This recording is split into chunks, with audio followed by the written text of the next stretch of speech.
All right, folks, it's Bass Action back in action here. On this page of notes, we're going to start our circle vocabulary. These are words that we are going to be using throughout this chapter. These won't be tested directly, but you need to be comfortable enough with the key words in the definitions that I point out and being able to name and draw them at ease throughout this chapter. So although they're not going to be, you won't be asked to write the definitions, you do need to know them very well. Okay, so let's start with our definition of a circle. Our definition for a circle is a set of all points, and they're often going to see this word locus. Locus is just a fancy word of saying a collection or a group of points or answers. So our circle is a set of all points that are in a plane. It's important that we identify the fact that it's in a plane, because if it wasn't just in a plane, if it was in space, we'd be talking about a sphere. So the set of all points in a plane that are a given distance from a particular point, a given point. So you can see here that I've got a circle drawn in, and all of these points are equidistant from this point A. So when we name a circle, remember mathematicians aren't super creative in their naming. When we name a circle, we're going to put a little circle symbol in the front, and then we just identify the center. So this would be our notation for circle A. That would mean then that our center is that given point from which all the other points are equidistant. So what we just need to name is the point, and this is just a callback to the very beginning of the year that we just name our points by a single capital letter with no other notation around it.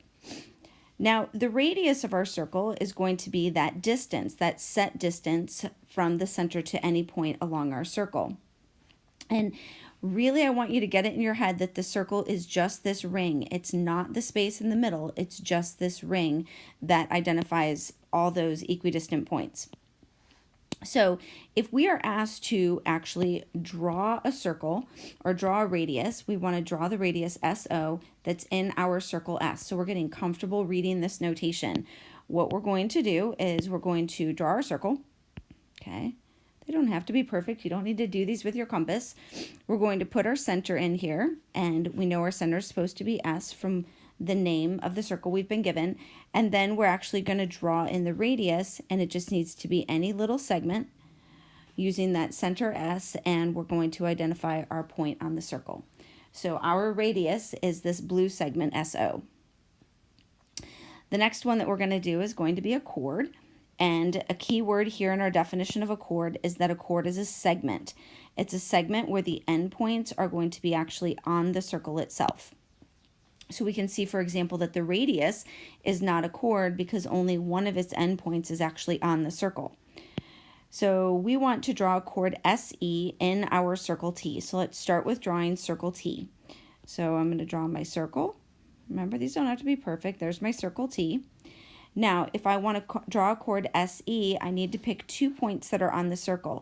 We're often tempted to draw our chord that goes through the center, but that one's really special. So I'm going to pick 2 other points. So there's my chord, and then I'm going to name it SE.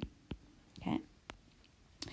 Now, when we move on and we start to look at our diameter, this is going to call back to that what I was just saying about a chord, that a diameter, in fact, is itself a chord. Now, it's particularly going to be a chord that actually passes through the center, and we want to remember that the diameter will be the longest chord in the circle. So now we're going to draw from our instructions over here to the side. We're going to draw a diameter. Our diameter is going to be named ST in circle R. So again, we're going to start with our circle R.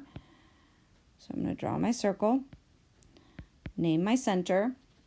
Now, if I want to draw in the diameter ST, I know that my diameter needs to go through that circle R, through that center of R.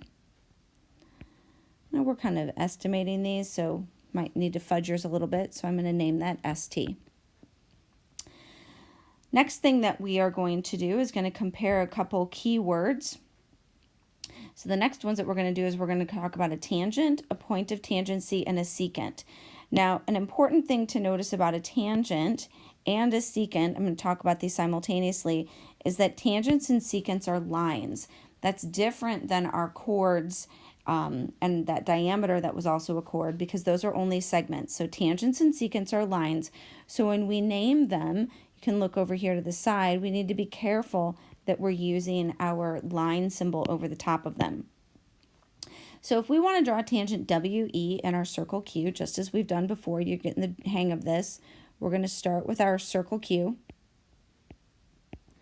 And I want to draw in a line that's going to intersect my circle only once. So we only want to intersect the circle one time.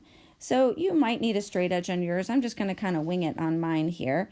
So I'm just going to draw in. I've done these a few more times than you have. So that's close enough. I can even put a point there to indicate that's where it's just touching.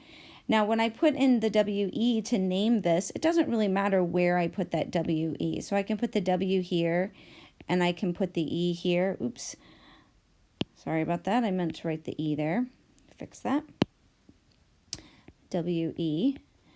Notice that I didn't actually name this point right here E. I certainly could have, but we just want to remember there's an infinite number of points along that line, so it really didn't matter where we picked it. It didn't tell us where they had to be. Now, the next thing that we've got here is our point of tangency. The point of tangency is this point. It's the point where the tangent touches the circle. So it's just that single one point. So in this picture here, if this is my circle and this is supposed to be a tangent, then our point of tangency is going to be this point Y. So if I'm going to name it, just as we did at the very beginning with naming the center, it's just a single point, so it's that point Y. The last thing we're going to do on this page is going to be our secant. Our secant is going to intersect the circle twice. So now we need a line that's going to intersect the circle 2 times. And students often confuse a secant with a chord because they're going to look similar in that they both hit the circle 2 times, but a secant is a line and a chord is a segment. So that's an important thing to keep straight. So I'm going to draw in my circle first, my circle Q. And then when I want to draw in my secant WE, it just needs to be any line that goes through. And when I'm picking my points, I certainly could pick this point and this point where it intersected the circle, but I don't have to. So that's an important thing to remember.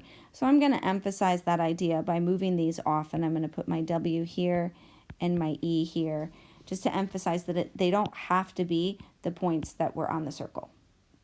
All right, you've got 2 more pages that you need to do to finish up this vocabulary to be ready for class next time.